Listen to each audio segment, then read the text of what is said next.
तेरी वाणी जीवन की रोटी, नैनों की ज्योति अंधेरा मिटाती।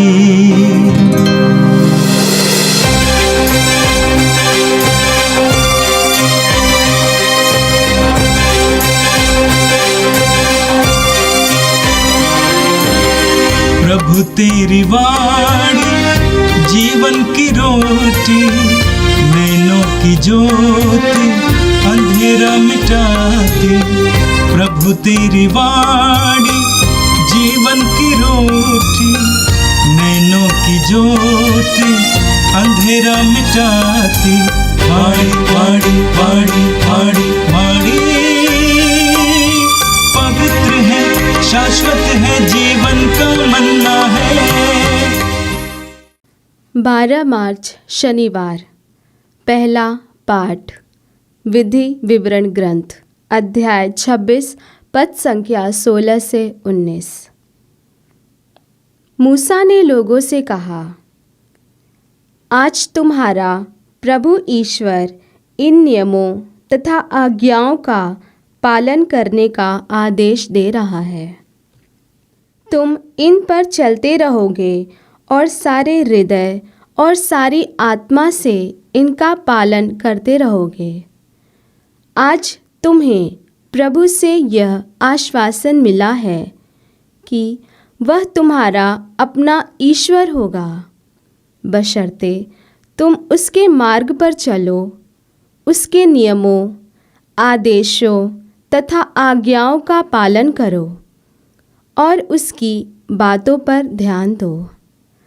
तुमने प्रभु को यह आश्वासन दिया कि तुम उसकी अपनी प्रजा होगे, जैसा कि उसने तुमसे कहा है, बशर्ते तुम उसकी सभी आज्ञाओं का पालन करो।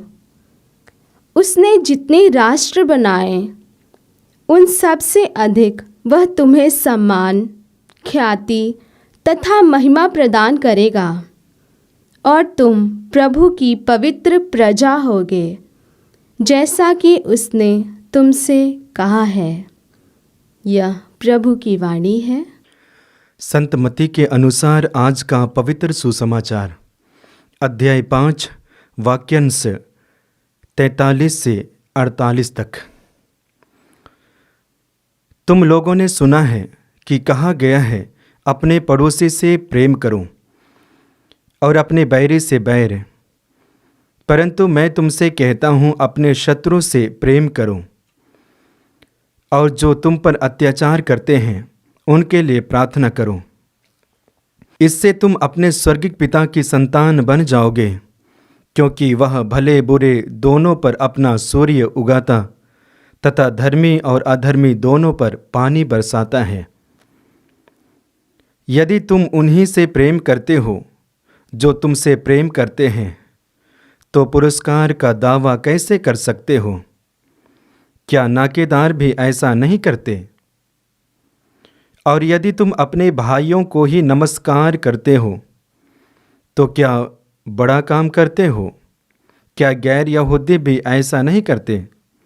इसलिए तुम पूर्ण बनो, जैसे तुम्हारा स्वर्गिक पिता पूर्ण है। यह प्रभु का दिव्य सुसमाचार है। क्रिस्त प्रभु की जय। क्रिस्त में प्यारे भाइयों और बहनों, इन दिनों हम चालीसा काल में प्रवेश किए हैं और चालीसा काल में हैं।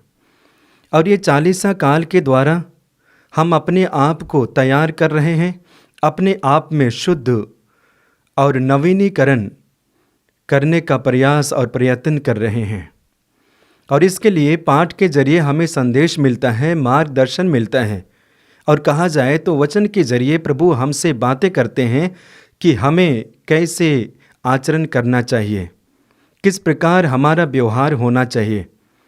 और ठीक उसी प्रकार आज के दोनों पाठों को जब हम मनन चिंतन करेंगे, तो उसी प्रकार का संदेश हमें मिलता है कि एक विश्वासी को कैसे जीवन जीना है, एक विश्वासी के जीवन में किस प्रकार का गुण होना चाहिए और बढ़ना चाहिए। आज के पहले पाठ हम विधि विवरण ग्रंथ से पढ़ते हैं और वहाँ पे विशेष रूप से आज्ञा पालन के विषय में बताया गया है। यानी कि नबी मूसा जनता को बताना चाहते हैं कि जिस परमेश्वर पर हम लोग विश्वास करते हैं उस परमेश्वर के बातों को मानना चाहिए, आज्ञा का पालन करना चाहिए। और इसके विषय में जोर देते हुए समझाते हैं। क्यों? शायद इसलिए कि नबी मूसा ने देखा कि इजरायली जनता कैसे ईश्वर से दूर चले गए। इतिहास को देखते हैं कि ईश्वर ने उन्हें चुना, ईश्वर ने उन्हें अपनी जनता के रूप में स्वीकारा और ईश्वर ने यह भी कहा कि मैं तुम्हारा ईश्वर हूँ, लेकिन वही जनता धीरे धीरे ईश्वर से दूर होते गई। सच्चे परमेश्वर को छोड़कर मूर्ति पूजा करना शुरू किए और इसलिए शायद नबी मूसा बताना चाहते हैं कि हमें प्रभु का आज्ञा पालन करना चाहिए। देखिए, जब प्रभु का आज्ञा पालन करते हैं तो आज के पाठों के जरिए 3 संदेश हमें मिलते हैं और उनमें से पहला संदेश यह है कि जब हम आज्ञा पालन करते हैं तो प्रभु हमारा प्रभु होता है, क्योंकि प्रभु के द्वारा जो आज्ञा दी गई है उस आज्ञा को बड़ी विश्वास और भरोसा के साथ हम पालन करते हैं। इसलिए पालन करते हैं क्योंकि हम स्वीकारते हैं कि प्रभु हमारा प्रभु है। और इसी बात को नबी मूसा जोर देते हैं। दूसरा बात जो पाठ में बताया गया है वह यह है कि जब आज्ञा पालन करते हैं तो आज्ञा पालन के द्वारा हम ईश्वर के पुत्र पुत्रियां बनते हैं, ईश्वर की संतान बनते हैं। क्यों?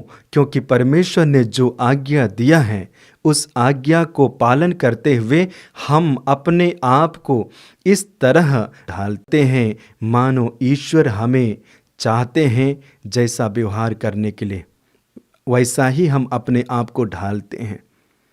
और एक तरह से क्या होता है कि आज्ञा पालन के जरिए हम ईश्वर के पुत्र और पुत्रियां बने रहते हैं, संतान बने रहते हैं। और तीसरी बात जो बताई गई है वह यह है कि जब हम आज्ञा पालन करते हैं हमारा सम्मान होता है, विकास होता है, ईश्वर की आशीष मिलती है और ईश्वर की महिमा हमें प्राप्त होती है। ये 3 बातों पर नबी मूसा जोर देते हैं और इसलिए जनता को बताते हैं कि हमें परमेश्वर के द्वारा दिया गया आज्ञा को पालन करना चाहिए। और इसके विषय में हम पढ़ेंगे, विशेष करके निर्गमन ग्रंथ अध्याय 20 में पढ़ते हैं। वहाँ आज्ञाओं के बारे में वर्णन है, 10 नियमों के बारे में वर्णन है। और नियमों को आप जानते हैं कि परमेश्वर कई 10 नियम बताए हैं और उन सारे नियमों को पालन करने के लिए कहते हैं।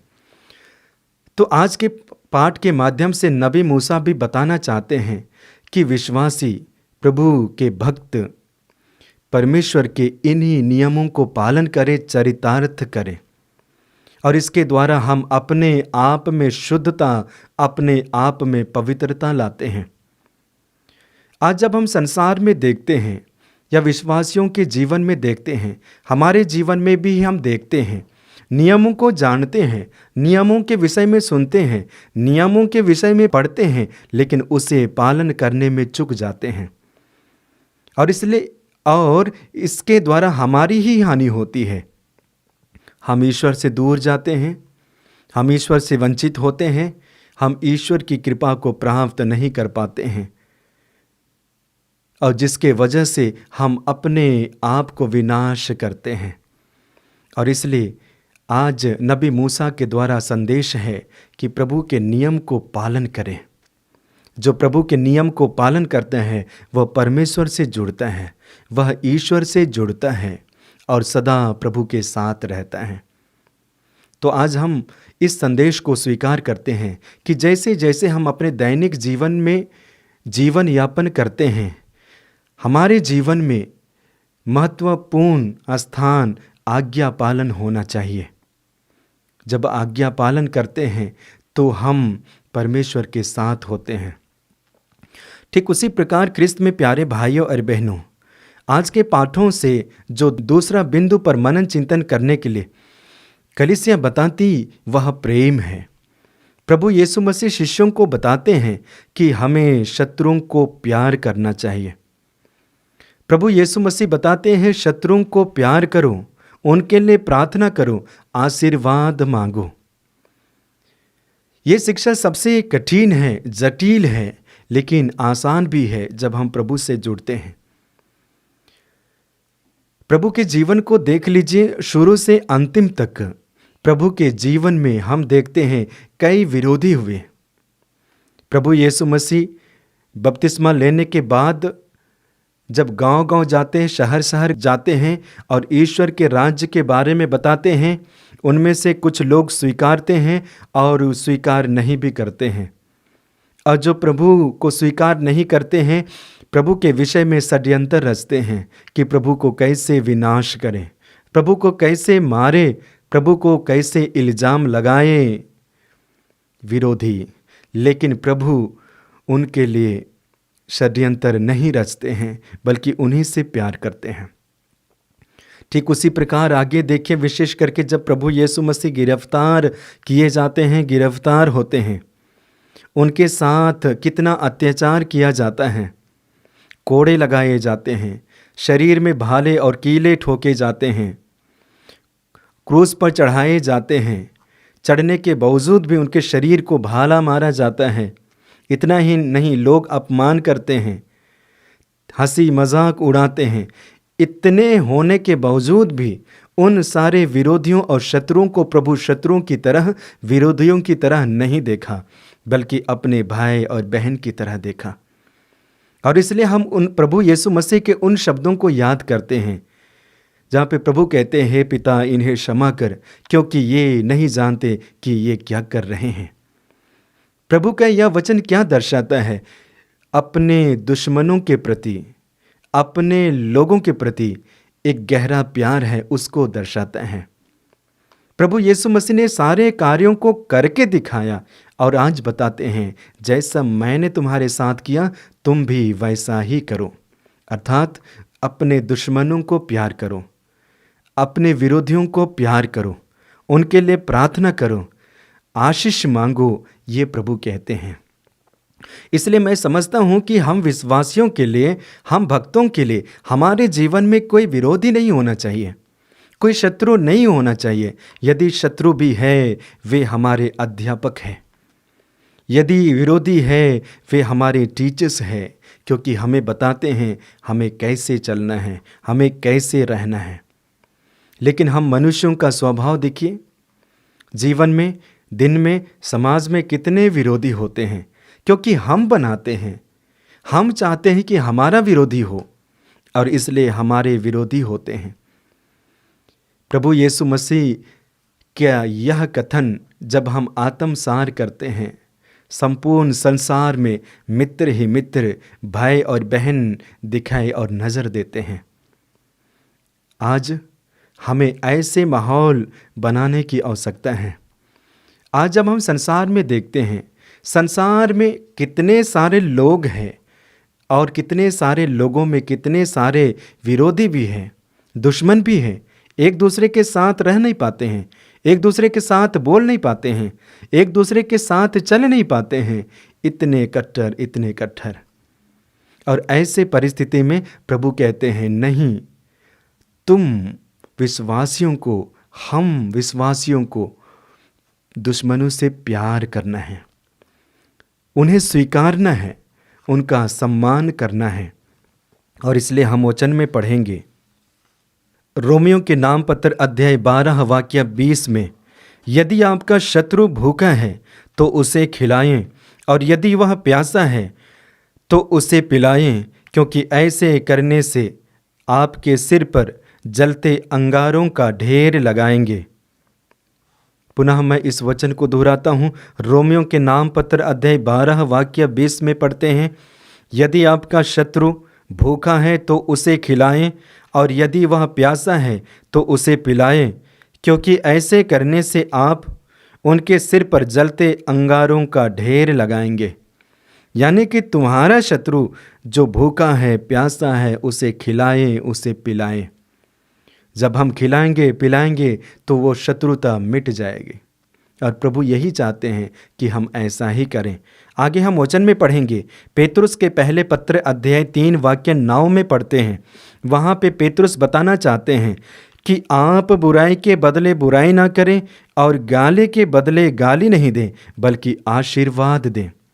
आप बुराई के बदले बुराई ना करें और गाली के बदले गाली नहीं, बल्कि आशीर्वाद दें। जब हम प्रभु के इस वचन को आत्मसार करते हैं कि कोई गाली नहीं, कोई नफरत नहीं, कोई हिंसा नहीं, बल्कि आशीर्वाद ही आशीर्वाद, प्रार्थना ही प्रार्थना, कितना जीवन बदल जाएगा, समाज बदल जाएगा, देश भी बदल जाएगा। आज देखिए संसार में, देश भर में जगह जगह पे अशांति फैली हुई है। क्यों? क्योंकि यह एक शत्रुता का चिन्ह है। और ऐसे परिस्थिति में प्रभु कहते हैं कि शत्रुओं से प्यार करो। और क्रिस्त में प्यारे भाइयों और बहनों, ये चालीसा का समय हमें प्रभु के स्वभाव, प्रभु के गुणों को आत्मसार करने का समय है, धारण करने का समय है। और प्रभु ने जो करके दिखाया है उसे करते हैं तो हम प्रभु के जैसा, प्रभु के सदृश बनने का प्रयत्न करते हैं। जैसा कि आज के सुसमाचार के अंतिम भाग में जो बातें कही गई हैं वह हमें याद आता है। क्या कहा गया है? इसलिए तुम पूर्ण बनो जैसा तुम्हारा स्वर्गिक पिता पूर्ण है। तुम पूर्ण बनो जैसे तुम्हारा स्वर्गिक पिता पूर्ण है। आज्ञा पालन करते हैं, प्रभु के नियमों को पालन करते हैं, उनके शिक्षाओं को जब हम धारण और अमल करते हैं तो धीरे धीरे हम पूर्णता की ओर बढ़ते हैं। और प्रभु की इच्छा यही है कि हर एक विश्वासी, हर एक भक्त पूर्णता तक बढ़े, प्रभु के साथ एक हो, ये इच्छा है। तो आइए आज हम विशेष रूप से प्रभु से प्रार्थना करते हैं कि प्रथम पाठ के द्वारा आज्ञा पालन करने के लिए जो हमारे लिए संदेश मिला है उसे पालन कर पाएं। और सुसमाचार के जरिए प्रभु ने शिक्षा दिया है कि शत्रुओं को प्यार करें, उसे हम अपने जीवन में लागू कर पाएं। क्योंकि हमारा प्रभु दोनों पर, विरोधी और गैर विरोधी, शत्रु, अच्छे लोग, दोनों पर सूर्य उगाता है, दोनों पर आशीष बरसाता है। और इसके विषय में हम वचन में पढ़ते हैं, इससे तुम अपने स्वर्गिक पिता की संतान बन जाओगे, क्योंकि वह भले बुरे दोनों पर अपना सूर्य उगाता, धर्मी और अधर्मी दोनों पर पानी बरसाता है। कहने का मतलब क्या है कि दोनों पर प्रभु अपनी निगाह रखते हैं, आशीष बरसाते हैं। तो आइए इस 40 काल में हम हैं, विशेष रूप से वचन के जरिए, प्रभु के संदेश के जरिए अपने आप को तैयार करें। प्रभु हमें आशीष दे और कृपाओं से भरें। पिता और पुत्र और पवित्र आत्मा के नाम पर आमीन। प्रभु तेरी वाणी जीवन की रोटी, नैनों की ज्योति अंधेरा मिटाती, वाणी वाणी वाणी वाणी वाणी पवित्र है, शाश्वत है, जीवन का